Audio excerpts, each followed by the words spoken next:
I'm subbing and I found this book in the classroom, Under the Lemon Moon. I've never heard of it before. It's by Edith Hope Fine.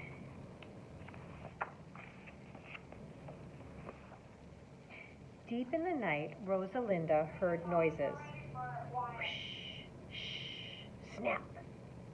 What is that? She wondered, slipping from her bed. She peeked out past... I can't help that, sorry.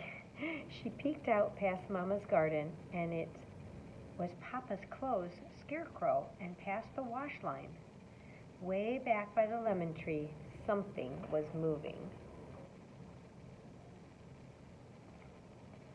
Heart thumping, Rosalinda crept to the doorway. Blanca, her pet hen, fluttered down from the rafters. Bok, bok, bok, barked Blanca. Shh, shushed Rosalinda. The lemon-wedged moon gave her only a sliver of light. She waited for her eyes to grow used to the darkness. Then she saw branches shaking in the shadows. Rosalinda looked harder. A man with hunched shoulders was stuffing lemons into a cloth sack. Her lemons from her tree. With Blanca under her arm, Rosalinda slipped out and hid behind the scarecrow. Who is this night man? Why does he take my lemons? She wondered. Squawk! Blanca flew to the scarecrow's head. Rosalinda wobbled its stiff arms. Yeah! Cried the night man. He grabbed the sack and fled.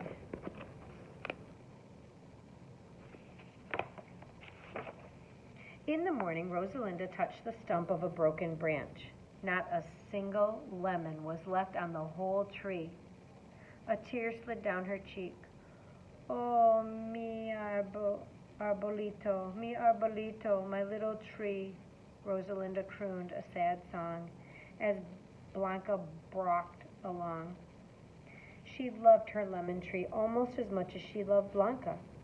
Why, Blanca, why did he do this? Rosalinda asked, clutching a bundle of twigs.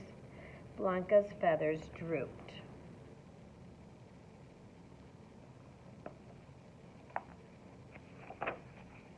By the end of the week, many leaves of the lemon tree were yellow. Some had fallen. Rosalinda's worries got bigger.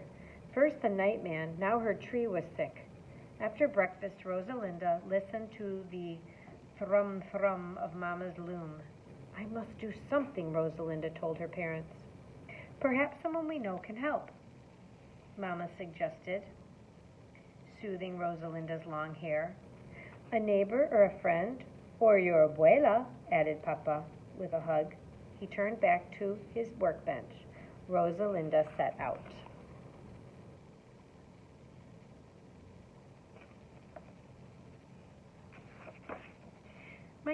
My tree is sick. What should I do? Rosalinda asked her neighbor, Esmeralda.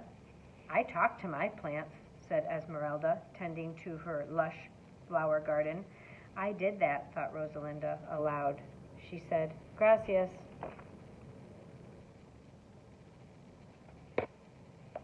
She caught up with Senor Rodolfo, her friend of few words.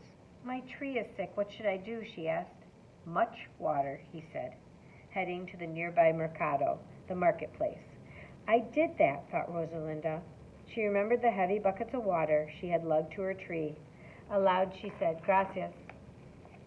When Rosalinda, I don't think I showed you that page of the man with few words.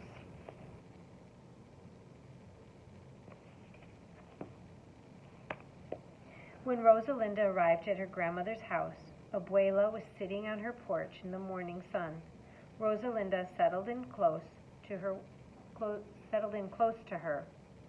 watching Abuela's knitting needles flash. What should I do for my tree, Abuela? It will take some time for your tree to heal, she said. I will light a candle for you. I haven't done that, thought Rosalinda aloud. She said, Gracias, Abuelita. Abuela eases the worries from Rosalinda's forehead with her warm hand. The candle will help, Rosalinda, Abuela said quietly. Perhaps it will help things grow. Everyone had heard rumors that there were powers of rain that made crops grow strong and tall. Tell me again, Abuela, said Rosalinda. So the grandma told her a story. For many years of full moons, Abuela began, it has been said that there lives an old wise woman with gentle eyes. She walks the countryside helping things grow. Where can I find her? asked Rosalinda. No one knows, but they say La Anciana will come when she is needed. Rosalinda thought hard. I need you. Please come, Anciana. All day and night Rosalinda waited, but La Anciana did not come.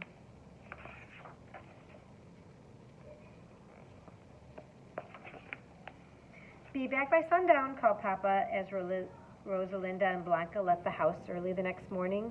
Rosalinda waved. She walked and walked, searching. Blanca at her heels.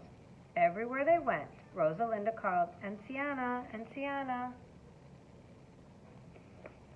La Anciana did not answer. Maybe she isn't real, Rosalinda said to Blanca. Clucked the hen, as if she understood. As the sun slipped down the sky, Rosalinda told Blanca, we must go home. They circled back through the mercado with its colorful stalls and busy shoppers. Then Rosalinda stopped. Limons, said a sign on the last stall. Behind a man, a woman rocked a baby. Their two small children played nearby with pebbles. Rosalinda knew this man with hunched shoulders who was selling lemons. He was the night man, and the lemons were hers. Rosalinda shivered. She and Blanca ducked behind a stall lined with bright marionettes. It's the night man with the lemons from my tree. Where are you, Anciana? Stammered Rosalinda. She stroked her quivering hen's feathers.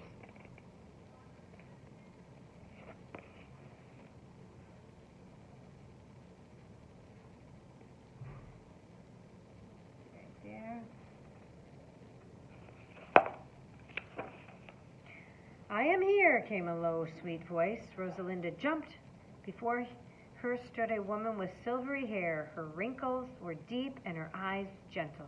Rosalinda knew, filled with wonder, she couldn't speak. You have looked far for me, Rosalinda, the woman said. Tell me.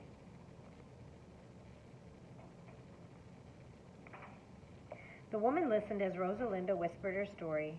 To take your lemons was wrong, La Anciana murmured. Perhaps he had a need. From her flowing sleeve, La Hacienda pulled a strong branch with tiny buds. Watch, said La Anciana. Remember, the moon will be full tonight. Rosalinda listened with her heart and mind as La Anciana spoke of how to heal the lemon tree.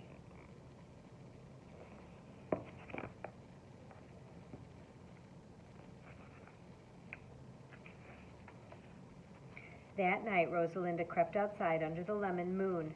She closed her eyes. Mira y recuerda. I don't read Spanish. Watch and remember.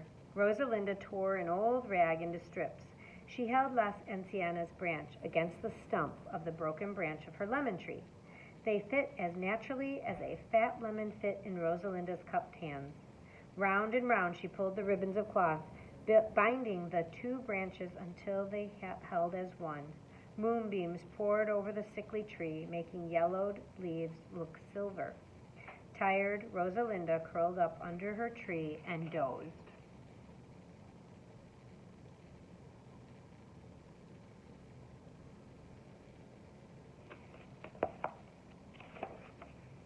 She woke with a start when Blanca barked. Rosalinda rubbed her eyes, astonished. Her tree glowed golden in the night, dripping with lemons as big as round as baby moons. Arms wide, Rosalinda danced around the shimmering lemon tree. Blanca followed, wings aflutter.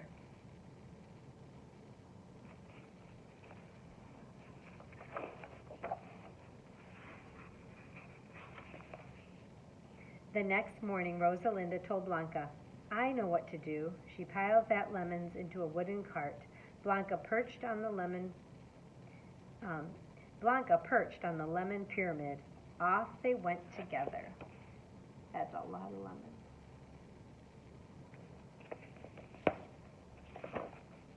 Friends and neighbors greeted her on the way. One by one, Rosalinda gave away the amazing lemons.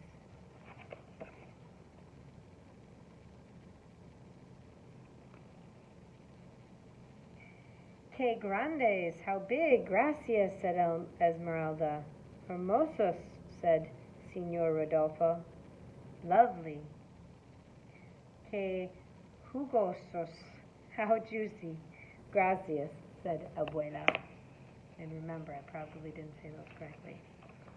When Rosalinda had given away all but one of her lemons, she headed for the last stall of the mercado. Got that page? It's cute, isn't it?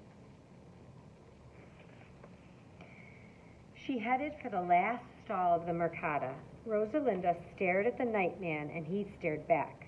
Then her warm hand touched his cold, rough hand, and she gave him her last fat lemon.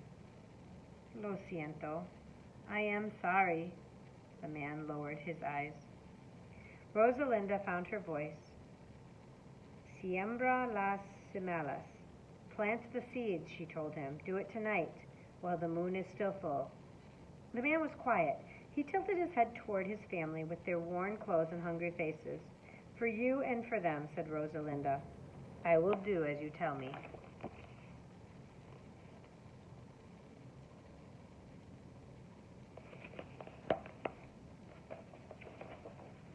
Rosalinda smiled with a fuck, fuck. Blanca flip-flapped into the little cart for the ride back home. She settled in content. Rosalinda felt content too, except for one fat hen. Rosalinda's cart was empty, but her heart was as full as a lemon moon. Sweet story.